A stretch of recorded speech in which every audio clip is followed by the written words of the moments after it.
ರೇಣುಕಾಸ್ವಾಮಿ ಕೊಲೆ ಕೇಸ್ಗೆ ಸಂಬಂಧಪಟ್ಟಂತೆ ಬಗೆದಷ್ಟು ಒಂದಷ್ಟು ವಿಚಾರಗಳು ಹೊರಗಡೆ ಬರ್ತಾನೆ ಇವೆ. ಒಂದೊಂದು ವಿಚಾರ ಕೂಡ ಆಘಾತ ಹುಟ್ಟಿಸ್ತಾ ಇದೆ. ಅಂಥ ವಿಚಾರಗಳಿದೆ ಇಲ್ಲಿ. ಕೊಲೆಯ ಬಳಿಕ ಎಸ್ಕೇಪ್ ಆಗೋಕ್ಕೆ ಏನೆಲ್ಲ ಟ್ರೈ ಮಾಡಿದ್ರು ಇವರು ಅಂತ, ಒಬ್ಬೊಬ್ಬರು ಕೂಡ ಒಂದೊಂದು ರೀತಿಯಲ್ಲಿ ಎಸ್ಕೇಪ್ ಆಗೋಕ್ಕೆ ಕಸರತ್ತು ಮಾಡಿದ್ರಂತೆ ಆರೋಪ. ಇದೀಗ ಆರೋಪಿಗಳನ್ನು ನೇರವಾಗಿ ಯಾರ್ಯಾರು ನೋಡಿದ್ರೋ ಅವ್ರನ್ನ ಸಾಕ್ಷಿಯಾಗಿ ಪರಿಗಣಿಸಬೇಕು ಅಂತ ಹೇಳಿ ಒಂದು ಕಡೆ ಪೊಲೀಸರು ತೀರ್ಮಾನ ಮಾಡ್ತಾ ಇದ್ದಾರೆ. 4 ಗುರುತು ಪತ್ತೆಗೆ ಪ್ರತ್ಯಕ್ಷ ಸಾಕ್ಷಿಗಳ ಹೇಳಿಕೆಯನ್ನು ದಾಖಲು ಮಾಡಲಾಗ್ತಾ ಇದೆ.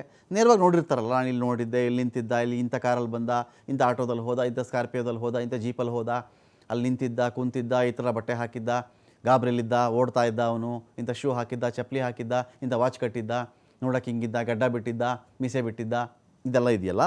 ಈ ಥರದ ಸಾಕ್ಷಿಗಳನ್ನು ಇದೀಗ ಪೊಲೀಸರು ಅಲ್ಲಿ ಕಾಂಟ್ಯಾಕ್ಟ್ ಮಾಡ್ತಾ ಇದ್ದಾರೆ. ಅವರಿಂದ ಹೇಳಿಕೆಯನ್ನು ಪಡ್ಕೊಳ್ತಾ ಇದ್ದಾರೆ.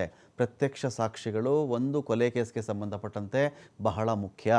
ಇಲ್ಲಿ ಮಾಫಿ ಸಾಕ್ಷಿಗಳು ಇದ್ದಾರೆ, ಪ್ರತ್ಯಕ್ಷ ಸಾಕ್ಷಿಗಳು ಇವೆ, ಡಿಜಿಟಲ್ ಎವಿಡೆನ್ಸ್ಗಳು ಕೂಡ ಇದೆ ಈ ಒಂದು ಕೇಸ್ನಲ್ಲಿ.